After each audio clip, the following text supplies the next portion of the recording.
അപ്പോസ്തലപ്രവൃത്തികൾ 11 അധ്യായം 1 മുതൽ 30 വരെയുള്ള തിരുവചനങ്ങൾ. ജാതികളും ദൈവവചനം കൈക്കൊണ്ടുവെന്ന് അപ്പോസ്തലന്മാരും യഹൂദയിലുള്ള സഹോദരന്മാരും കേട്ടു. പത്രോസ് യെരൂശലേമിലെത്തിയപ്പോൾ പരിച്ഛേദനക്കാർ അവനോട് വാദിച്ചു, നീ അഗ്രചർമ്മികളുടെ അടുക്കൽ ചെന്ന് അവരോടുകൂടെ ഭക്ഷിച്ചു എന്ന് പറഞ്ഞു. പത്രോസ് കാര്യം ആദ്യം മുതൽ ക്രമമായി അവരോട് വിവരിച്ചു പറഞ്ഞത്, ഞാൻ യോപ്പ പട്ടണത്തിൽ പ്രാർത്ഥിച്ചുകൊണ്ടിരിക്കുമ്പോൾ വിവശതയിൽ ഒരു ദർശനം കണ്ടു. ആകാശത്തിൽ നിന്ന് 4 കോണും കെട്ടിയിറക്കിയ വലിയ തുപ്പട്ടി പോലൊരു പാത്രം എൻ്റെ അടുക്കലോളം വന്നു. അതിൽ ഞാൻ സൂക്ഷിച്ചു നോക്കിയപ്പോൾ ഭൂമിയിലെ 4 കാലികളെയും കാട്ടുമൃഗങ്ങളെയും ഇഴജാതികളെയും ആകാശത്തിലെ പറവുകളെയും കണ്ടു. പത്രോസേ, എഴുന്നേറ്റ് അറുത്ത് തിന്നുക എന്നോട് പറയുന്ന ഒരു ശബ്ദവും കേട്ടു.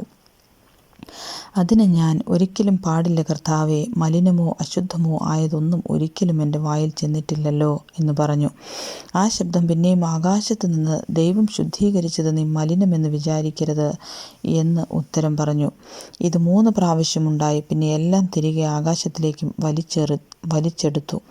അപ്പോൾ തന്നെ കൈസരിയിൽ നിന്ന് എൻ്റെ അടുക്കൽ അയച്ചിരുന്ന 3 പുരുഷന്മാർ ഞങ്ങൾ പാർത്ത വീട്ടിൻ്റെ മുമ്പിൽ നിന്നിരുന്നു. ഒന്നും സംശയിക്കാതെ അവരോടുകൂടെ പോകുവാൻ ആത്മാവെന്നോട് കൽപ്പിച്ചു. ഈ 6 സഹോദരന്മാരും എന്നോടുകൂടെ പോന്നു. ഞങ്ങൾ ആ പുരുഷൻ്റെ വീട്ടിൽ ചെന്നു. അവൻ തൻ്റെ വീട്ടിലൊരു ദൂതൻ നിൽക്കുന്നത് കണ്ടു എന്നും, നീ യോപ്പയിലേക്ക് ആളയച്ച് പത്രോസ് എന്ന് മറുപേരുള്ള ശീമോനെ വരുത്തുക. നീയും നിന്റെ ഗൃഹം മുഴുവനും രക്ഷിക്കപ്പെടുവാനുള്ള വാക്കുകളെ അവൻ നിന്നോട് സംസാരിക്കും എന്ന് ദൂതൻ പറഞ്ഞു എന്നും ഞങ്ങളോട് അറിയിച്ചു. ഞാൻ സംസാരിച്ചു തുടങ്ങിയപ്പോഴേക്കും പരിശുദ്ധാത്മാവ് ആദിയിൽ നമ്മുടെ മേൽ വന്ന പോലെ അവരുടെ മേലും വന്നു. അപ്പോൾ ഞാൻ, യോഹന്നാൻ വെള്ളം കൊണ്ട് സ്നാനം കഴിപ്പിച്ചു, നിങ്ങൾക്കോ പരിശുദ്ധാത്മാവ് കൊണ്ട് സ്നാനം ലഭിക്കും എന്ന് കർത്താവ് പറഞ്ഞ വാക്കോർത്തു. ആകയാൽ കർത്താവായ യേശുക്രിസ്തുവിൽ വിശ്വസിച്ചവരായ നമുക്ക് തന്നതുപോലെ അതേ ദാനത്തെ അവർക്കും ദൈവം കൊടുത്തു എങ്കിൽ ദൈവത്തെ തടുപ്പാൻ തക്കവണ്ണം ഞാൻ അവർ ഇത് കേട്ടപ്പോൾ മിണ്ടാതിരുന്നു. അങ്ങനെ ആയാൽ ദൈവം ജാതികൾക്കും ജീവപ്രാപ്തിക്കായി മാനസാന്തരം നൽകിയല്ലോ എന്ന് പറഞ്ഞു ദൈവത്തെ മഹത്വപ്പെടുത്തി. സ്തേഫാനോസ് നിമിത്തമുണ്ടായ ഉപദ്രവം ഹേതുവാൽ ചിതറിപ്പോയവൻ യഹൂദന്മാരോടല്ലാതെ മറ്റാരോടും വചനം സംസാരിക്കാതെ ഫൊയ്നീക്യ, കുപ്രോസ്, അന്ത്യോക്യ എന്നീ പ്രദേശങ്ങളോളം സഞ്ചരിച്ചു. അവരിൽ ചിലർ കുപ്രോസുകാരും കുറേനക്കാരുമായിരുന്നു. അവർ അന്ത്യോക്യയിലെത്തിയ ശേഷം യവനന്മാരോടും കർത്താവായ യേശുവിനെക്കുറിച്ചുള്ള സുവിശേഷം അറിയിച്ചു. കർത്താവിൻ്റെ കൈ അവരോടുകൂടെ ഉണ്ടായിരുന്നു. വലിയൊരു കൂട്ടം വിശ്വസിച്ച് കർത്താവിങ്കലേക്ക് തിരിഞ്ഞു. അവരെക്കുറിച്ചുള്ള ഈ വർത്തമാനം യെരൂശലേമിലെ സഭയുടെ ചെവിയിലെത്തിയപ്പോൾ അവർ ബർന്നബാസിനെ അന്ത്യോക്യയോളം പറഞ്ഞയച്ചു.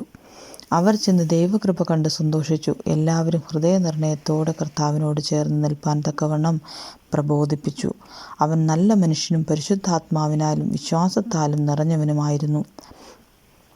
വളരെ പുരുഷാരം കർത്താവിനോട് ചേർന്നു. അവൻ ശൗലിനെ തിരവാൻ തർസോസിലേക്ക് പോയി. അവനെ കണ്ടെത്തിയാറെ അന്ത്യോക്യയിലേക്ക് കൂട്ടിക്കൊണ്ടുവന്നു. അവർ ഒരു സംവത്സരം മുഴുവൻ സഭായോഗങ്ങളിൽ കൂടുകയും ബഹുജനത്തെ ഉപദേശിക്കുകയും ചെയ്തു.